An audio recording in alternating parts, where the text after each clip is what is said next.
Okay, let's get started. I have 8 things that I want you to do for the first day of school. First thing, say no. Say no to everything. You don't give them a yes until about 2 months into the school year. Second thing, call parents. All you're doing is calling them and telling them something good about their student that first week of school. Preferably the first day if you have time. If not, within that first week, please make sure that you get a positive phone call home to their parents.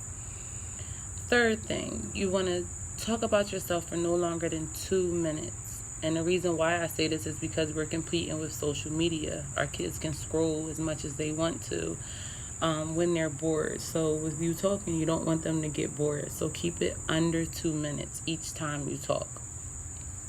Get to work as soon as the students are in their first day of school. Have a lesson.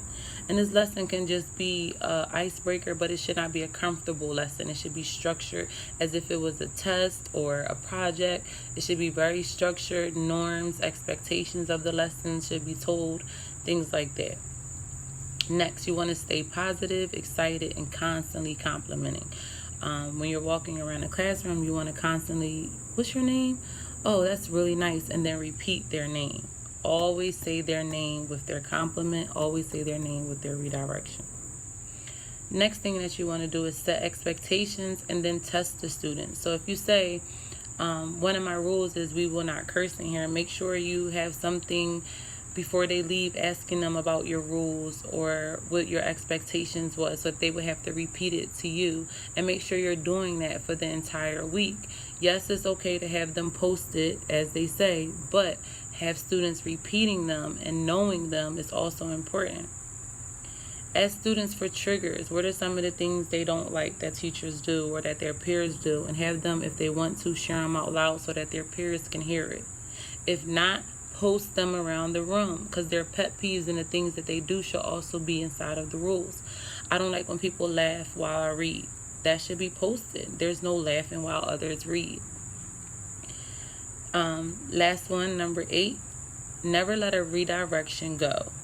Ever. Never ever let a redirection go. You see somebody's shirt untucked, you see somebody's pants drooping, you want to make sure that you let them know that that's something that you won't tolerate the first day. Hey, your pants kind of sag, you need to pull them up in my classroom. Things like that have to be done. So I just want to read the 8 over again. Number 1, say no. Number 2, call parents, that positive phone call. Number 3, only talk about yourself for 2 minutes. Number 4, get to work. That icebreaker lesson should not be a comfortable class. It should be a very structured lesson in class. Number 5, stay positive, excited, and compliment all the time. Number 6, set expectations and then test students on your expectations. Number 7, ask students for triggers. Number 8, never let a redirection go. That's it for my first video, and if you have any questions or comments, please feel free to email or write them at the bottom, I think.